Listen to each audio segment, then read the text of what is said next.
Viewers, আজকে আমি আপনাদেরকে ডিমের ভর্তা বানাই দেখাইবো। একটা ডিম দিয়ে কি করে সুন্দর করে ভর্তা বানাইতে হয়। প্রিয় ভিউয়ার্স, আপনারা ভিডিওটা কন্টিনিউ দেখতে থাকুন।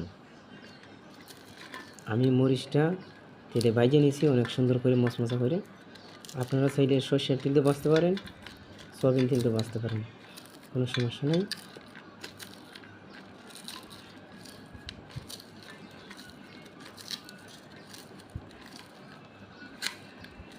তো আমার মরিচটা গুঁড়া হয়ে যাচ্ছে। আলহামদুলিল্লাহ, এখন আমি লবণ দিয়ে দিব একটু। প্রিয় ভিউয়ার্স, আপনারা স্বাদ অনুযায়ী আপনারা লবণ দিবেন। আবার আমার দেখা থেকে আপনারা কম দিয়েন না, নাহলে স্বাদ কম হবে। এখন আমি পেস্ট কুচিটা মাখাই নিব। এখানে যা লবণ আছে সবটি লবণ আমি মাখাই নিলাম।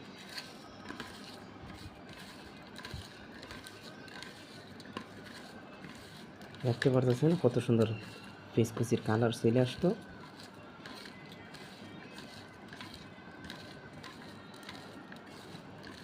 আমার পেস্ট কুচি মাখানো হয়ে গেলে এখন আমরা ডিমটা ভেঙে নিব।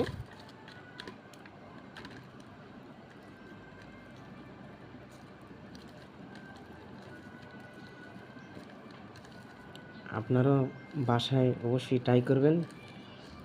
এই ডিম ভর্তা কিন্তু অনেক স্বাদ। আমাদের ডিম ভাঙ্গা গুঁড়া হয়ে গেছে আলহামদুলিল্লাহ। আমরা মাখাই নিব। তারপরে এইগুলো হচ্ছে ধনিয়ার পাতা। আপনারা ধনিয়ার পাতা দিবেন অবশ্যই, স্বাদ অনুযায়ী আপনারা দিবেন। এখন লাগবে কিছু পরিমাণ সরষের তেল। ভিউয়ার্স, এই যে আমার সরষের তেল এখানে আছে, সমস্যা নেই।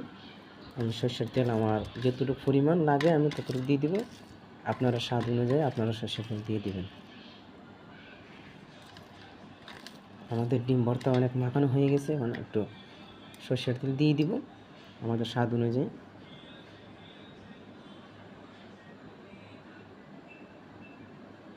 আমাদের সরষের তেল দেওয়া হয়ে গেছে আলহামদুলিল্লাহ। এখন আমরা মাখাই নিব।